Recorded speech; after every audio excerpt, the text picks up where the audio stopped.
आपकी जगह टिकट किसी और को मिल गया। हमारी पार्टी हो या कोई अन्य दूसरी पार्टी हो, वो बहुत सारी चीज़ें जो है वो एनालाइज करते हैं। जो आपके पर्सनल लाइफ में उथल पुथल हुई थी उस वजह से भी कहीं ऐसा हो सकता है कि आपको टिकट नहीं मिली हो। जो जिस विषय को लेकर आप ये प्रश्न कर रहे हैं कि कोई व्यक्तिगत सारी चीज़ें, पहले जो स्मार्ट डस्टबिन लगाए गए थे वो डस्टबिन बाद में हटा दिए गए। उस प्रोजेक्ट को धर्मशाला के बीच में लेकर आए थे, उसका एग्जीक्यूशन उस तरीके से नहीं हो पाया। प्लानिंग में कुछ इशू रहा होगा। मैंने उसमें ऑब्जेक्शन ज़रूर रेज़ किए थे कि इसका जो एग्जीक्यूशन है वो सही ढंग से नहीं हो पा रहा। क्योंकि बहुत सारे लोग तो ऐसे भी है जो नक्शा पास तो करता है ग्राउंड फ्लोर में पार्किंग का, लेकिन वहाँ बना देता है दुकानें। जो चीज़ें बीत चुकी हैं उस पर चर्चा करके कोई ज़्यादा लाभ नहीं है। लेकिन अब यहाँ पे बीच में एंट्री हो जाती है सुधीर शर्मा जी की। राजनीति है हमारे लिए एक सेवा का मार्ग है। शाहपुर, क्या हमें वहाँ से चुनाव लड़ते हुए दिख सकते हैं? पार्टी जो भी मुझे आदेश करेगी मैं कार्यकर्ता के रूप में स्वीकार करूँगा। 27 का चुनाव लड़ेंगे या 29 का चुनाव लड़ सकते हैं या फिर 32 तक का इंतजार? मैं पॉजिटिव रहता हूँ। स्मार्ट सिटी धर्मशाला, कितनी सिटी स्मार्ट हुई है इसके बारे में तो अभी हम बात करेंगे ही, लेकिन इस स्मार्ट सिटी में पिछले कुछ सालों में बहुत सारी हलचल होती है। ऐसी हलचल जिसके बारे में अगर हम बात करें राजनीतिक रूप से, तो जिसने सबको अचंभे में डाल दिया कि हो क्या रहा है धर्मशाला में।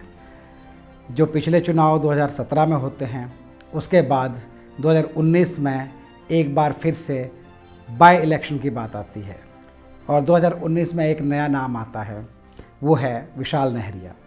विशाल नेहरिया 2019 में चुनाव लड़ते हैं, चुनाव जीतते हैं, लेकिन 2022 में जैसे टर्म ख़त्म होता है तो उसके बाद फिर सीट बदल जाती है, टिकट किसी और को मिल जाती है और विशाल जी फिर से चुनाव नहीं लड़ते हैं। लेकिन ये सीट इतनी अलग हो जाती है कि 2022 में भाजपा धर्मशाला में चुनाव हार जाती है, कांग्रेस की तरफ से सुधीर शर्मा चुनाव जीतते हैं। लेकिन वही सुधीर शर्मा 2024 में फिर भाजपा में चले जाते हैं और फिर सीट खाली हो जाती है, फिर से बाई इलेक्शन होते हैं 2024 में और सुधीर शर्मा इस बार 2024 में धर्मशाला में भाजपा की तरफ से चुनाव लड़ते हैं और जीत जाते हैं। लेकिन एक नाम ऐसा है बीच में जो 3 साल के लिए सत्ता में नज़र आया, 3 साल के लिए एमएलए के रूप में नज़र आए, वो हैं विशाल नेहरिया। तो आज हमारे साथ विशाल जी मौजूद हैं। हम बात करेंगे उनसे धर्मशाला के बारे में, हम बात करेंगे उनसे उनके चुनाव को लेकर के, आने वाले समय में क्या मुद्दे रहेंगे उसके बारे में, और हिमाचल के बारे में। और सबसे बड़ी बात, एक युवा नेता का राजनीति में आना, हिमाचल की राजनीति में एंटर होना और हिमाचल की राजनीति को समझना और उनका अनुभव कैसा रहा। तो विशाल जी नमस्कार, हमारे साथ जुड़ने के लिए बहुत बहुत धन्यवाद। बहुत धन्यवाद जी आपका। शुरुआत करते हैं हम कि अचानक से आप 2019 में चुनाव लड़ते हैं। उससे पहले आपका नाम कहीं नज़र नहीं आ रहा था पार्टी में कि चुनाव लड़ने के लिए ये नाम भी है। वो कैसे होता है, उसकी शुरुआत कहाँ से होती है? उसकी शुरुआत भारतीय जनता पार्टी के कार्यकर्ता के रूप में होती है और मेरा चुनाव लड़ना जो बाई इलेक्शन 2019 में हुआ था, ये सारा निर्णय भारतीय जनता पार्टी के शीर्ष नेतृत्व ने किया और मैं भाजपा कार्यकर्ता होने के नाते शीर्ष नेतृत्व का धन्यवादी हूँ। साथ में धर्मशाला के लोगों का भी बहुत धन्यवादी हूँ जिन्होंने मुझे चुनाव जिताकर भेजा और यहाँ धर्मशाला में काम करने का अवसर दिया।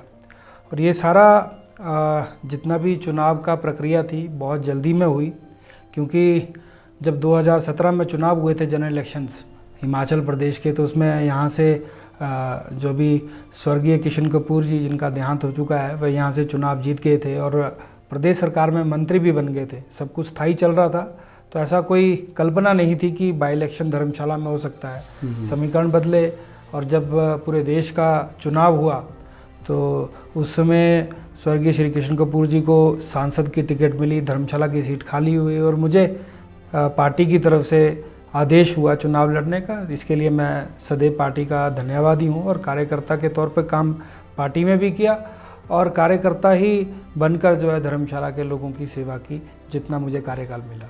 3 साल का कार्यकाल आपका रहा और 3 साल 2022 में जब दोबारा इलेक्शन हुए तो उस समय विशाल नेहरिया का नाम लिस्ट से बाहर हो गया, आपकी जगह टिकट किसी और को मिल गया। तो वो क्या सिचुएशन बनी उस समय, ऐसा क्यों हुआ? अच्छा भाई देखो, ऐसा है कि जब भी कोई चुनाव होता है, मेरा मानना ये है कि उसमें हमारी पार्टी हो या कोई अन्य दूसरी पार्टी भी हो, वो बहुत सारी चीज़ें जो है वो एनालाइज करते हैं, बहुत सारे समीकरणों की वहाँ पर जो है तुलना होती है। शीर्ष नेतृत्व जो है बड़ा बारीकी से जो सारी चीज़ों को स्टडी करने के बाद जो है टिकट आवंटन करता है। और मुझे लगता है कि जो बतौर कार्यकर्ता मेरी भूमिका रहनी चाहिए, उस भूमिका को मैंने निभाया है। पार्टी का जब आदेश हुआ था चुनाव लड़ने का तो चुनाव लड़ा। उसके बाद 2022 में जब हिमाचल प्रदेश के जनरल इलेक्शन होने थे, पार्टी ने, संगठन ने निर्णय लिया कि किसी अन्य व्यक्ति को जो है वो चुनाव लड़ना है, तो उन सारे निर्णयों को मैंने स्वीकार किया और कार्यकर्ता के तौर पे उनके साथ लड़के चुनाव लड़ा। दुर्भाग्यवश हम लोग चुनाव कुछ मतों से हारे थे। पर अच्छी बात यह है कि जो भारतीय जनता पार्टी का जितना भी कार्यकर्ता था वो सदैव संगठन, पार्टी के दिशा निर्देशों के अनुसार चलता रहा। और मुझे भी इस बात की खुशी है कि कार्यकर्ता आज भी जो है संगठित होकर भाजपा के लिए काम कर रहे हैं। ये भाजपा के कार्यकर्ता की खूबसूरती है कि जो भी भाजपा का शीर्ष नेतृत्व निर्णय लेता है, कार्यकर्ता उसको सहज रूप से स्वीकार करता है। उस निर्णय को लक्ष्य मानकर जो है हम लोग उसको उसकी पूर्ति के लिए जो है वो काम करते हैं। क्या 2022 में आपका चुनाव ना लड़ने के पीछे कहीं जो आपके पर्सनल लाइफ में उथल पुथल हुई थी उस वजह से भी कहीं ऐसा हो सकता है कि आपको टिकट नहीं मिली हो? मुझे नहीं लगता। जो जिस विषय को लेकर आप ये प्रश्न कर रहे हैं कि कोई व्यक्तिगत सारी चीज़ें, ऐसा मुझे नहीं लगता। क्या व्यक्तिगत जो ज़िंदगी में कुछ उथल पुथल हुई उसका राजनीति पे असर पड़ा हो, उस वजह से पार्टी को ये लगा हो कि नहीं शायद से इस वजह से इस बार टिकट ना दें? अजय भाई, मैंने ऐसा है कि आपको पहले कहा कि पार्टी संगठन का शीर्ष नेतृत्व बहुत सारी चीज़ों को जो है वो स्टडी करता है। अब शीर्ष नेतृत्व का ही ये विशेष अधिकार है। उन्होंने बंद एक स्थान पर बैठ के शीर्ष नेतृत्व ने जो निर्णय लिया उस निर्णय को हमने स्वीकार किया कार्यकर्ता के तौर पे।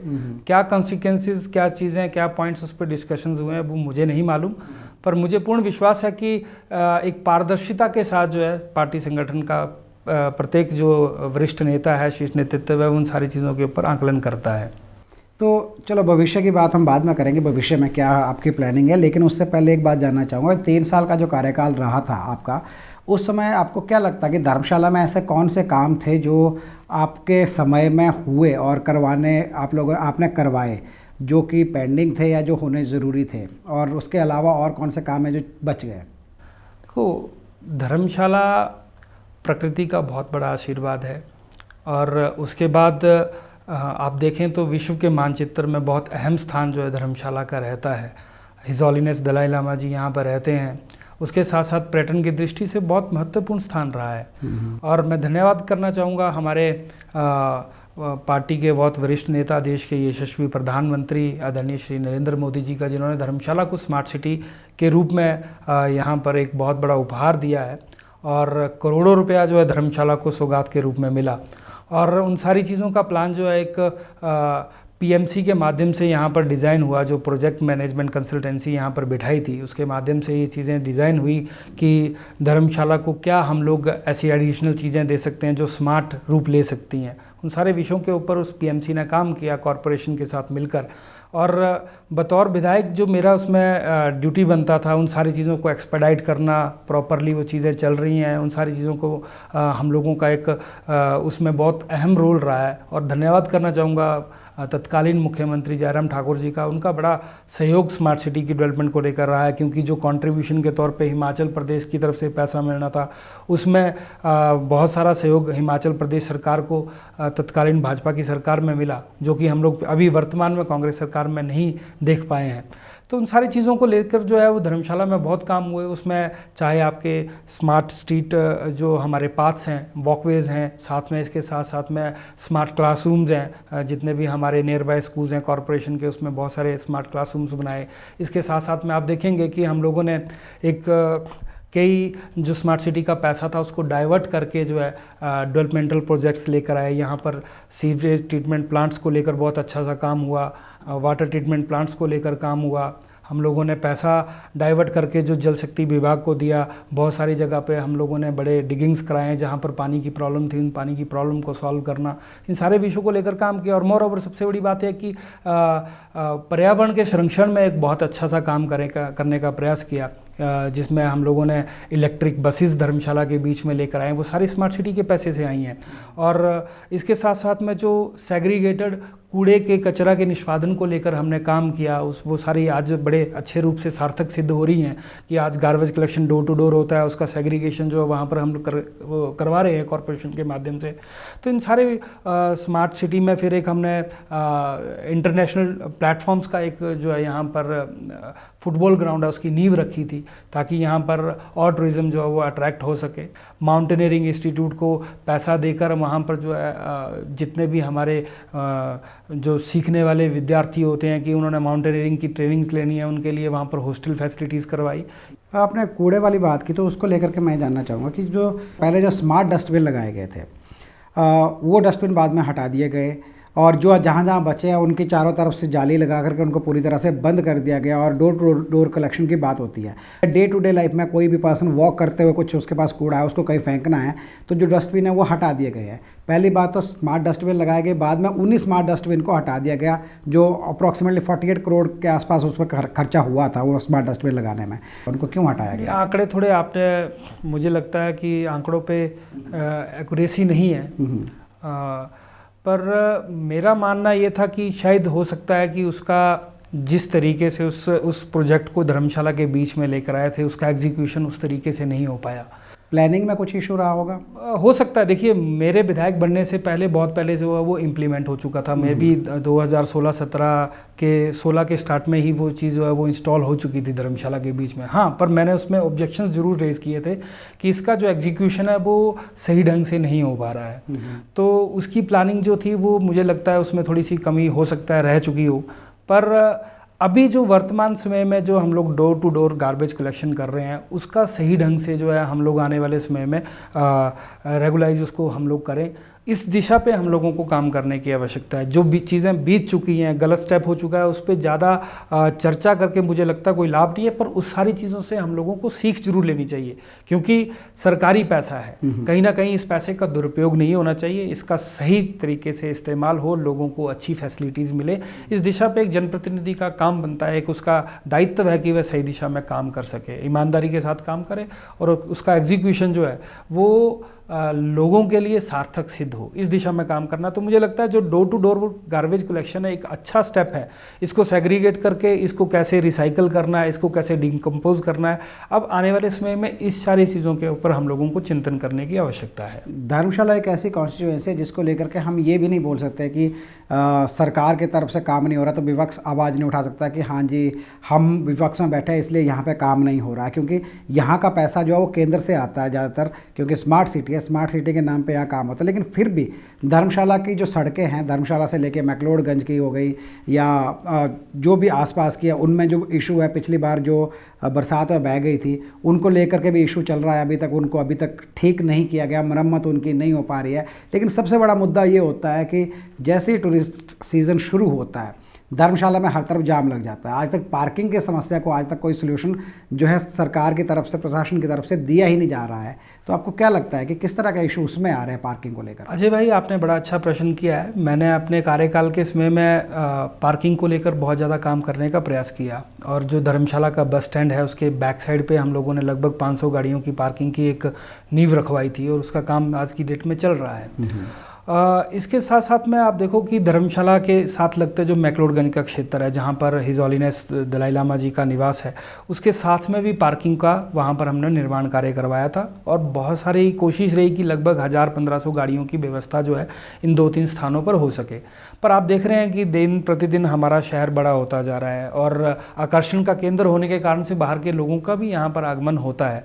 इन सारे दृष्टिकोण में हम लोगों को बहुत गंभीरता से काम करने की आवश्यकता है। सर्कुलर रोड की कनेक्टिविटी हम लोगों के लिए बहुत आवश्यक है। जैसा आपने कहा कि जब टूरिस्ट सीजन आता है तो ट्रैफिक लगता है, तो ज़्यादातर क्या होता है कि मैक्लोडगंज वाले क्षेत्र में ट्रैफिक जाम लगता है, और कई बार मैं भी खुद सोचने पे मजबूर होता हूँ कि अगर कोई मेडिकल इमरजेंसी ऐसा कोई केस आ जाता है तो वहाँ से उस समय उस पेशेंट का निकाल पाना बहुत चैलेंजिंग हो जाएगा। उस दिशा में मैंने काम किया था कि हम लोग मैक्लोडगंज और धर्मशाला की कनेक्टिविटी को सर्कुलर बनाएंगे, जिसके ऊपर हम लोगों ने एक काम किया था कि एक मैक्लोडगंज के साथ में ही कनेक्टिविटी जो है हम लोगों ने हीरू दसालन गांव से होते हुए जो है वो धर्मशाला के लिए करने की कोशिश की थी। उस पर काम हुआ और उसको हम लोगों ने थ्रू भी करवा दिया था। पर फिर भी मुझे लगता है कि जैसे जैसे शहर बड़ा हो रहा है और लोग बाहर से टूरिस्ट के पॉइंट पे यहाँ पर आते हैं, तो इस दिशा में बहुत ज़्यादा काम करने की आवश्यकता है। अभी जो हमारा चोला वाला गांव है, जो जिसको हम लोग यहाँ पर बिल्कुल दाड़नू तक आके उसकी कनेक्टिविटी होती है, वह रोड भी थ्रू होकर वहाँ पर कनेक्ट होगा,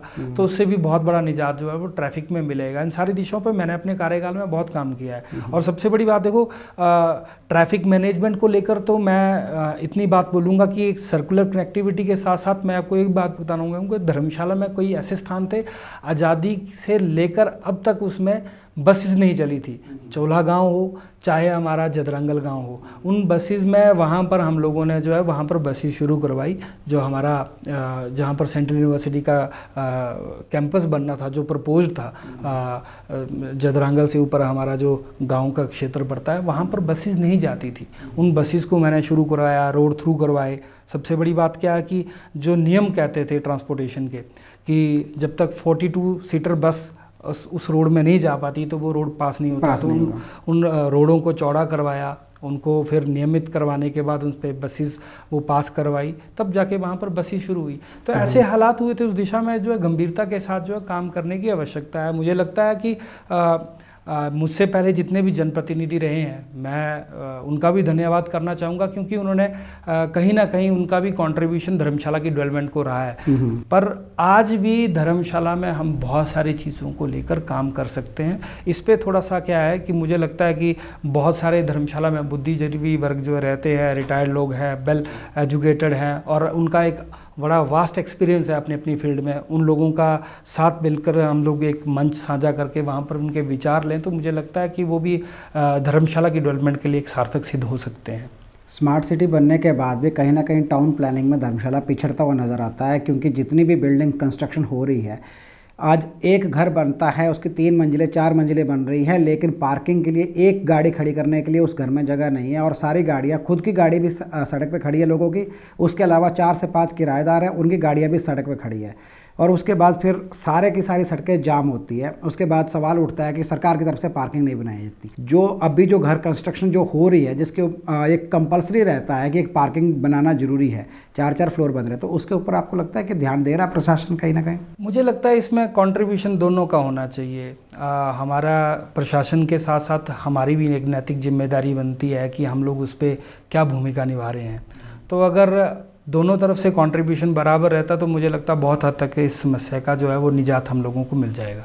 कहीं ना कहीं प्रशासन उसको एनफोर्स भी तो कर सकता है, कि चेक भी तो कर सकता है कि जो आपका प्लानिंग जो बिल्डिंग की थी, जो उसका नक्शा पास हुआ था, उसके अकॉर्डिंग बनी है कि नहीं बनी है। क्योंकि बहुत सारे लोग तो ऐसे भी है जो नक्शा पास तो करते हैं ग्राउंड फ्लोर में पार्किंग का, लेकिन वहाँ बना देते हैं दुकानें।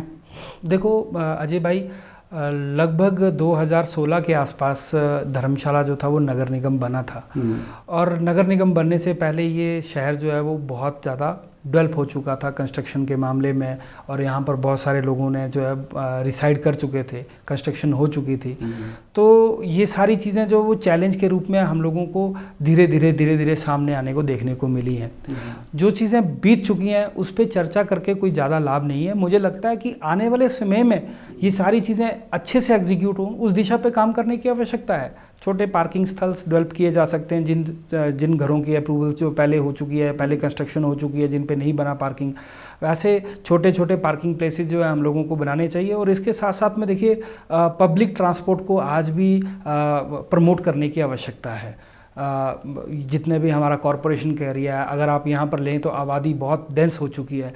तो सर्कुलर कनेक्टिविटी के लिए जो हम लोग यहाँ पर इलेक्ट्रिक बसेस लेकर आए थे, उस समय मैंने जब जो हमारे यहाँ पर ट्रांसपोर्टेशन विभाग के लोग थे उनसे भी मैंने निवेदन किया था, उनसे पूरा ड्राफ्ट किया था, हम लोगों ने डिज़ाइन किया था कि जितने भी धर्मशाला का कॉरपोरेशन एरिया है, इसी कॉरपोरेशन एरिया में इन इलेक्ट्रिक बसेस को हम लोग सर्कुलर चलाएँ शटल बसेस के रूप में, और मिनिमम एक किराया रख के जो है लोगों को फैसिलिटीज़ दें, ताकि जो चाहे आप शाम नगर है, या चाहे नीचे दाड़ी का क्षेत्र है, या खनियारा का है, या स्को है, या चिलगाड़ी है, या आसपास के जितने भी कॉरपोरेशन का सिद्धवाड़ी तक का एरिया है, इन लोगों को फैसिलिटी मिल सके और लोग जो है पब्लिक ट्रांसपोर्टेशन का लाभ लेते हुए प्रशासन के द्वार, या किसी को अस्पताल जाना है या किसी और को अन्य काम से जाना है, तो इनकी कनेक्टिविटी कंटिन्यू रहनी चाहिए।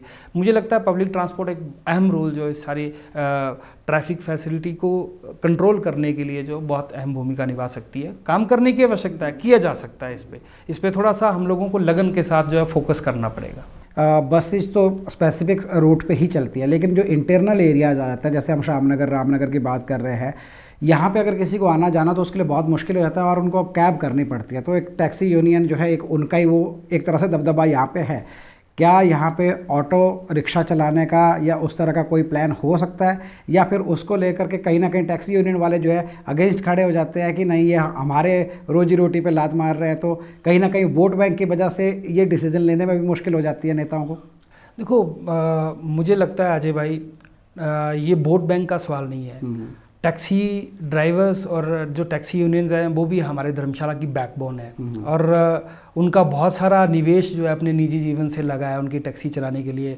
कई लोगों ने कर्ज लिया हुआ है और कई विपरीत परिस्थितियां सहन करने के बावजूद वो अपनी रोज़मर्रा के जीवन को चला रहे हैं। तो मैं तो कहता हूं कि उनको प्रमोट करने की भी आवश्यकता है। पर देखो, इसके साथ में हम लोग बोल रहे हैं कि मैंने आपसे पहले कहा कि सर्कुलर कनेक्टिविटी के लिए हम लोगों को जो हमारी इलेक्ट्रिक बसेज आई थी उनको यहाँ पर ही फोकस्ड चलाना चाहिए था।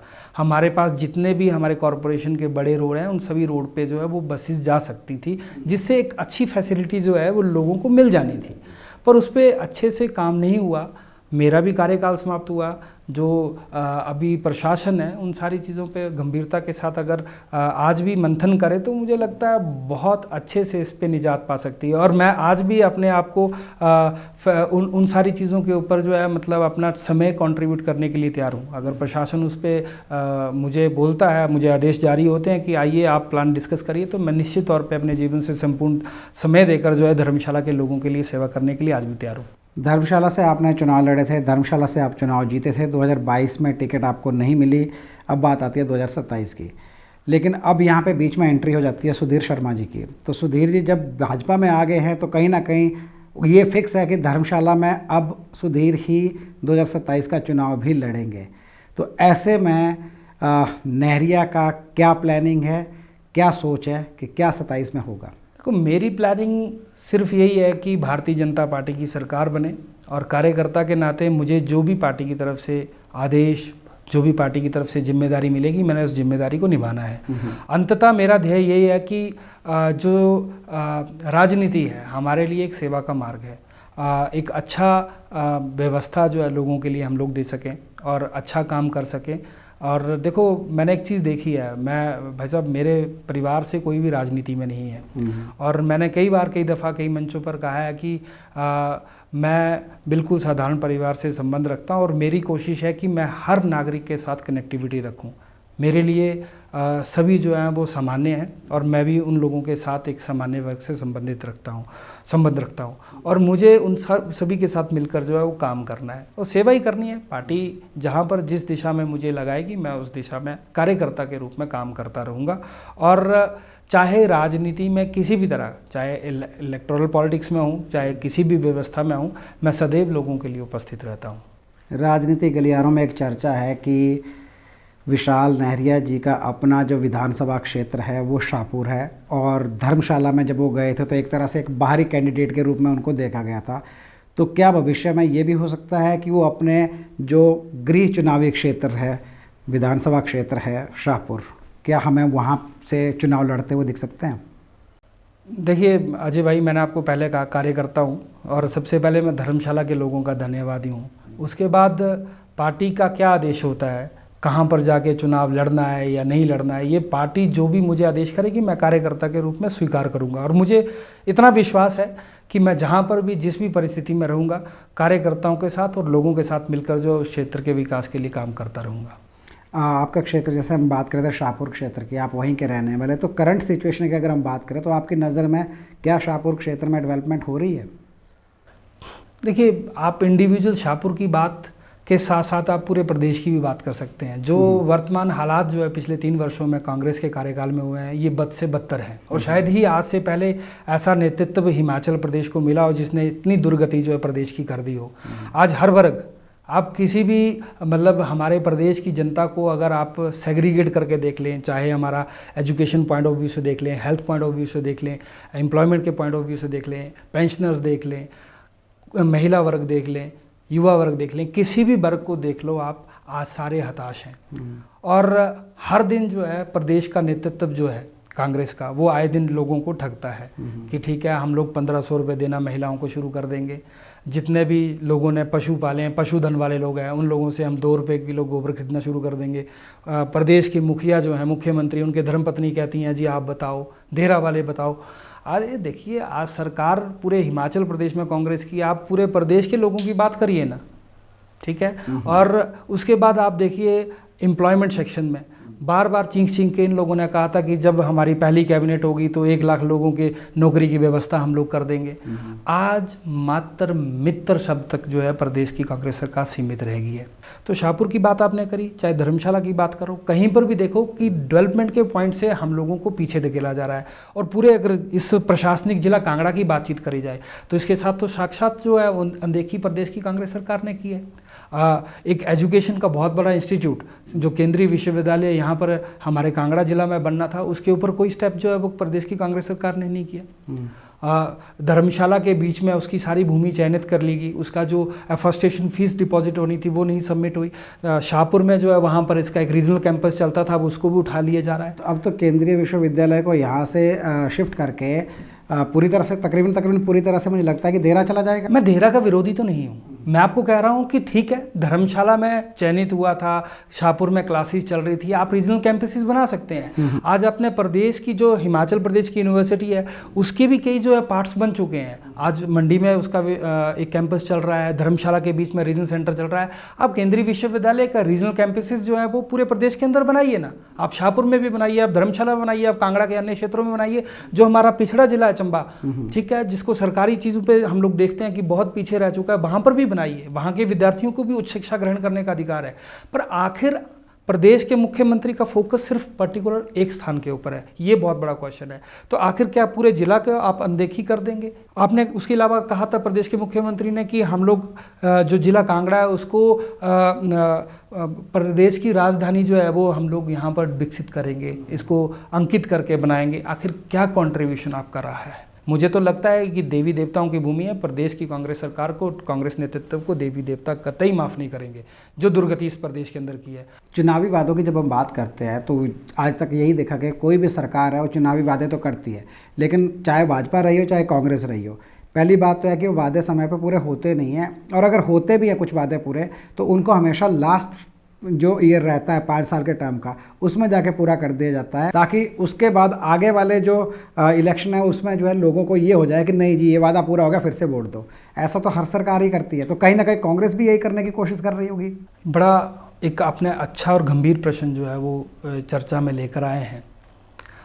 पिछले 3 वर्षों से प्रदेश में कांग्रेस की सरकार चला रही है हिमाचल प्रदेश में, और मुझे लगता है प्रदेश का शायद ही कोई व्यक्ति होगा जिसे ये नहीं मालूम होगा कि प्रदेश के हालात क्या हो चुके हैं। आप भी सहमत है इस बात से, और आप किसी भी राह चलते हुए व्यक्ति को भी अगर ये प्रश्न करेंगे तो वो भी कहेगा कि कांग्रेस ने बेड़ा गर्क जो इस प्रदेश का कर दिया है। अब अगले 2 साल भी इनके पास अगर सत्ता रहती है तो उस 2 साल में और ज़्यादा दुर्गति कर देंगे। अब व्यवस्था परिवर्तन का नारा दिया है, पर मैं आपको कह देता हूँ व्यवस्था परिवर्तन के बाद सत्ता परिवर्तन होगा।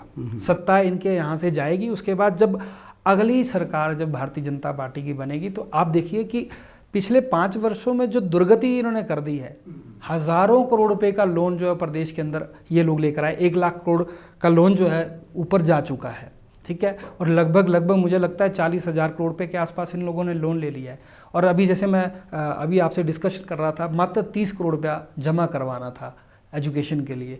क्या 40,000 करोड़ रुपए में से 30 करोड़ रुपये भी आप शिक्षा के लिए नहीं करवा सकते थे?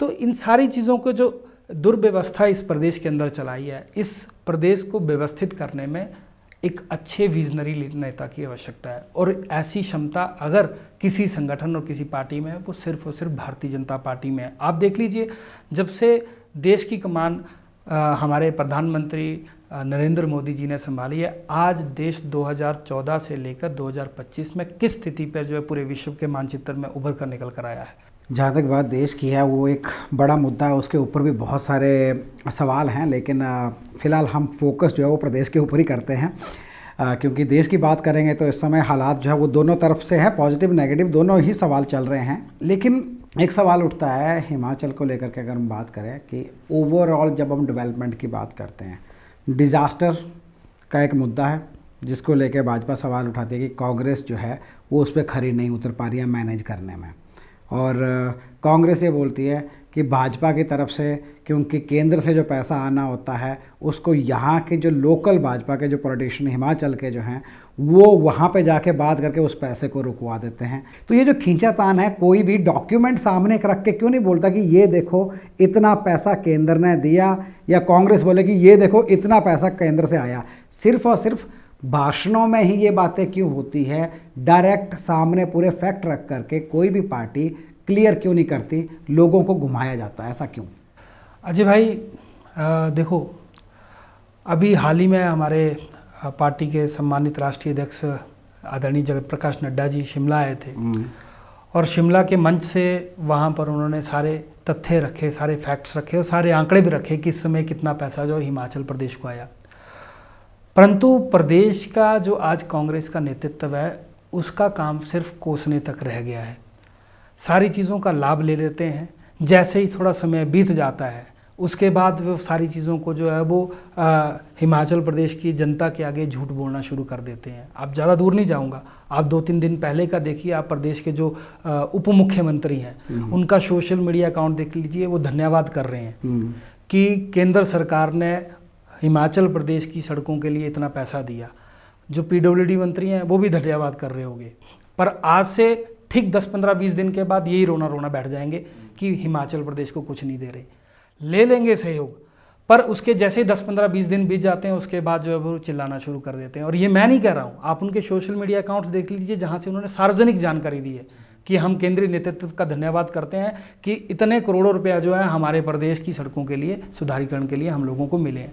वैसा समय पर जो है प्रदेश के हर विकास कार्य के लिए जो है वो केंद्र सरकार से सहयोग मिलता रहा है, और प्रधानमंत्री नरेंद्र मोदी जी ने किसी के साथ पक्षपात नहीं किया है।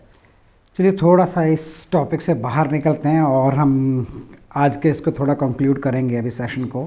तो 2019 में चुनाव लड़े, 22 में नहीं लड़े, 2027 में क्या, मैं बात ये नहीं करूँगा पार्टी आपको क्या सौंप रही है क्या नहीं सौंप रही है, लेकिन विशाल नेहरिया जी क्या अपने मन में क्या है, 27 का चुनाव लड़ेंगे या 29 का चुनाव लड़ सकते हैं या फिर 32 तक का इंतज़ार होगा?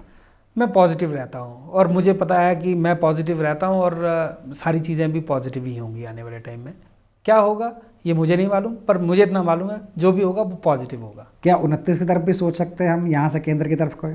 क्या 29, क्या 27, क्या 32, इन आंकड़ों पे मैं नहीं जाऊँगा। मुझे सिर्फ इतना पता, अगला स्टेप जो भी होगा वो पार्टी के आदेशानुसार बहुत अच्छा होगा, सकारात्मक होगा, और लोगों के सहयोग से भारतीय जनता पार्टी जीतेगी, हमारी सरकार बनेगी, और हम सभी लोग मिलकर जो हैं वो लोगों के साथ मिलकर इस प्रदेश को जो है वो अभी जो वर्तमान हालात हैं इनसे बहुत अच्छी व्यवस्था में लेकर आएंगे। एक मैसेज आपकी तरफ से लोगों के लिए, तो अब मैं थोड़ा सा कन्फ्यूज़न में ये रहूँगा यहाँ पे कि मैं क्या पूछूँ, धर्मशाला के लोगों के लिए, शाहपुर के लोगों के लिए, या कांगड़ा चंबा लोकसभा कॉन्स्टिट्यूएंसी के लोगों के लिए, किसके लिए आपको मैसेज देना है? एक आपकी तरफ से मैसेज, लेकिन किसके लिए होगा वो आपकी तरफ से डिसाइड होगा। देखिए, पर्टिकुलर मैं मेंशन नहीं कर सकता हूँ। मैं तो सबसे पहले धर्मशाला के लोगों का धन्यवाद हूँ जिन्होंने मुझे यहाँ पर, मतलब मैं तो ये कहूँगा ज़ीरो से हीरो बनाया है, और मैं जितने भी जनमानस हैं यहाँ के, मैं उनके चरणों की धूल के समान हूँ, उनका धन्यवादी हूँ सदैव, जिन्होंने मुझे एक बहुत बड़ा एक मंच दिया है। आने वाले समय में जहाँ पर भी जिस भी रूप में जाऊँगा, मैंने सिर्फ अपने जीवन में एक चीज़ देखी है कि मुझे लगन और ईमानदारी का पाठ हमेशा सीखने को मिला है, चाहे वो संगठन से हो, चाहे वो परिवार से हो। मैं उन सारे लगन और ईमानदारी के साथ लोगों के बीच में जाकर काम करूँगा। स्थान कोई भी हो, व्यवस्था वही रहेगी, स्थान कोई भी हो, जहाँ से भी हो, मैं सिर्फ इतना चाहूँगा कि लोगों के साथ मिलकर जो है वहाँ के उन लोगों के दुख दर्द को दूर करने में अपना योगदान दे सकूँ। ये मेरा बहुत बड़ा सौभाग्य होगा। जी धन्यवाद हमारे साथ बात करने के लिए और हमारे स्टूडियो में आने के लिए। आप देख रहे हैं इनसाइड हिमाचल जो हमारा पॉडकास्ट कार्यक्रम है, और आज हम बात कर रहे थे विशाल नेहरिया जी से।